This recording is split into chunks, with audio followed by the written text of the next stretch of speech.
भारत में क्या होता है ना कि आदमी, ये बहुत कॉमन एक कहावत है कि आदमी अपने दुख से दुखी नहीं है, दूसरों के सुख से दुखी है। ये फैक्ट है, आप मानते हो या नहीं मानते? ठीक है, तो गरीब जो है अपनी गरीबी से उतना ज्यादा दुखी नहीं है जितनी अमीरों की अमीरी देख के दुखी हो रहा है।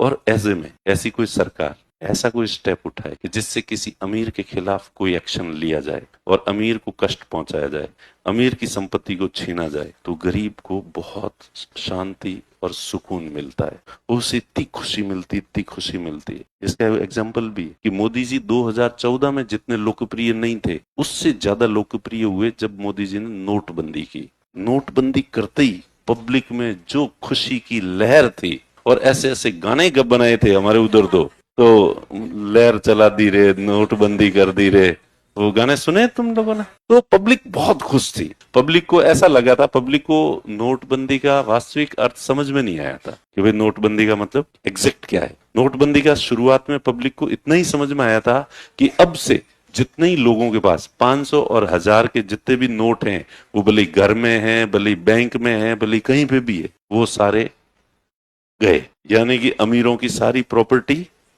गई, सारे अमीर हमारे बराबर। यस, उन्हें पता नहीं था कि अमीर बहुत चालाक होते हैं, और वो चालाक है इसलिए वो अमीर बने हैं, और तुम थोड़े से डफोड़ हो इसलिए तुम गरीब रह गए हो। ये अमीर कहीं पे भी चकमा खाने वाले नहीं है। हालांकि बाद में धीरे धीरे आदमी ऐसा तो कुछ हुआ ही नहीं जैसा हमने सोचा था।